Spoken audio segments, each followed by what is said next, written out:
Let's take a look at our 606 harness and talk about how you install it and use it.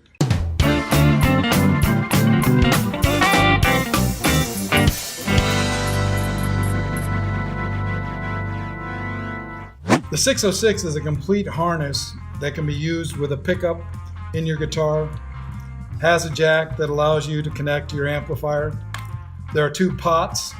One is the volume pot, both are 500. The other one is a tone pot. You can tell which one is the tone pot because it usually has a capacitor on it. On ours, we use these green capacitors, 0.047 microfarad. You'll also notice on here that we have a separate white wire. That's actually the wire that is used to ground the bridge. We have another wire on here, a jacketed wire, and then there's a little red wire coming out of that. Then the white and the jacket are together. This is actually your pickup connection wire. One of the things I'll mention at this point is the color codes for wires on pickups and harnesses is not universal. Sometimes you'll find that the ground wire could be black, sometimes it's white, sometimes the hot wire is white, sometimes it's black, sometimes it's red. It's not consistent. So you need to understand kind of the concept of how they work, and sometimes by tracing the wires back to where they originate, like on the back of a pot, that's usually a ground. We tend to ground everything to the back of the volume pot. That's very important to understand. Well, let's talk about how we connect this. First, I want to talk about my soldering station. This is what I use when I'm working on guitars and putting the electronics together.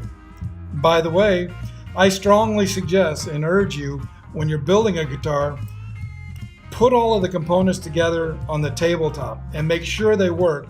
They're a lot easier to work here on the tabletop than they are when you've installed them in a guitar.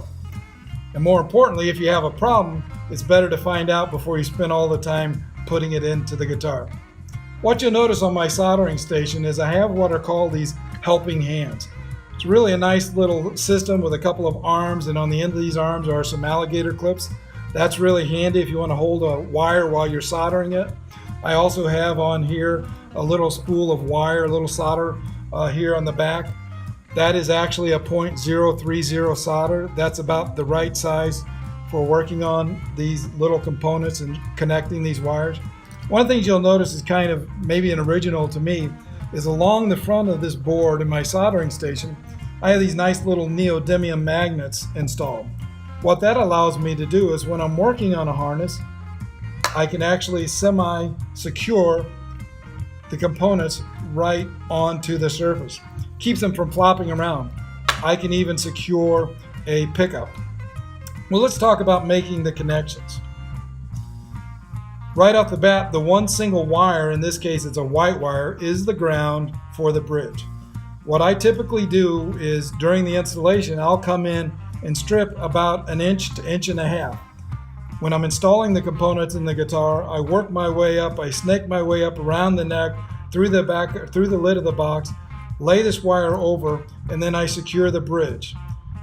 When I secure the bridge, it's made connection with this and actually grounded the bridge and the wires. The next thing we want to talk about is connecting the pickup to the harness. And again, what we have here is we have a red wire that's coming off that I know is the hot. Then we had kind of a combination of the other two wires, a white and the jacket, that are actually the ground. On this pickup that we're going to demo and use here is one of our 750s. Some of you are pretty familiar with it. A very, very popular pickup. We sell quite a few of these. Nice little single coil pickup. It has a copper jacket. You can see that there's a black wire coming off of the jacket that matches up with the black wire coming off the coil, and that's actually the ground. There's another red wire, and that's actually the hot. So let's take a look at how we're going to connect those together. And again, what I do is I dry run it before I actually do the soldering. The way I like to do that is I take my two hot wires. I've stripped them back about 1/2 inch. And I really suggest and would recommend that you get one of these Gardner Bender GS 361 wire strippers. They actually go down to 30 gauge. And some of this wire is pretty fine. And most of the wire strippers you find on the market won't get that small. So again, what I do is, again, while I'm demoing this, before I solder, I've stripped the wires back about a 1/2 inch. I'm going to go ahead and twist them together. Then I'm going to take an alligator clip just to kind of hold them in place. Then I take my ground wire, and I know I need to strip that a little bit more. So again, no, I know this is a very, very small wire. So I come in here and I'm going to get about the smallest setting, and it kind of tore it off rather than strip it. So we'll do that again.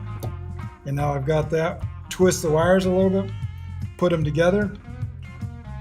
And what you can see is this is the case where I'll actually use the helping hands to kind of hold those wires together. So now I've got it kind of connected together on my desktop. What I actually want to do is I want to test it. Turn on my amp. Got my wire. Going to go ahead and plug it in.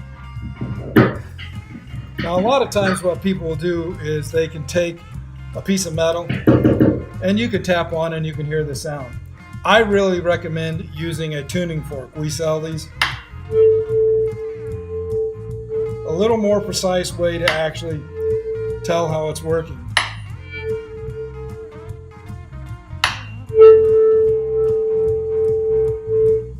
So you can see we've got this set up on the tabletop and it appears to be working. So the next step is actually to finish soldering these connections. Need to unplug it because it won't be a very pleasant sound if I don't. And I'm going to come and take a look at these. And again, first thing I want to do is I want to solder the wires together. I've twisted the hots together. I've got about a 1/2 inch on there. What I'm going to do is I'm going to go ahead and put that in the helping hands. Got my soldering iron. Again, my .030 solder. Come here on a little wet rag and I clean the tip. I want to come back and tin the tip of my solder. Then I'm going to come over here and I'm basically going to let the solder flow into the wires. Does a pretty good job flowing in there. I can tell by looking at it that it's good.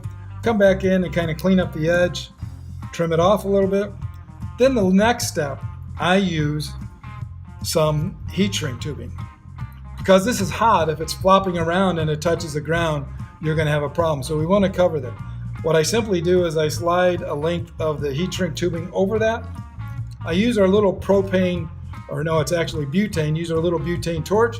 You can use a cigarette lighter. You can use a match, however you want to. Go ahead and I crimp off the end.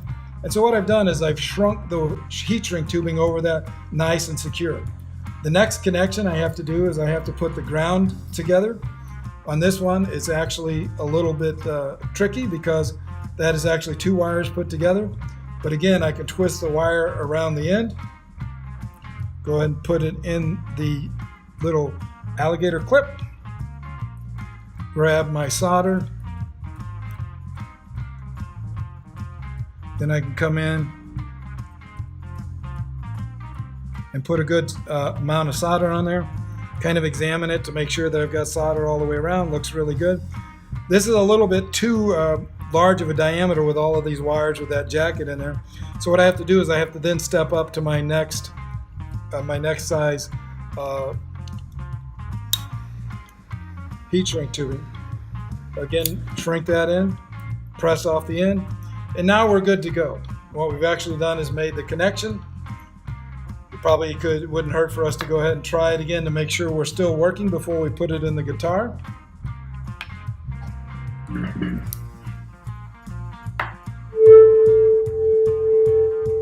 Got a nice connection.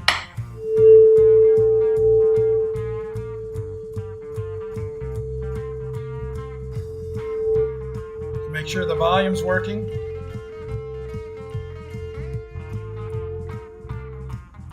And there you have it. That's how you install a 606 harness. Thank you.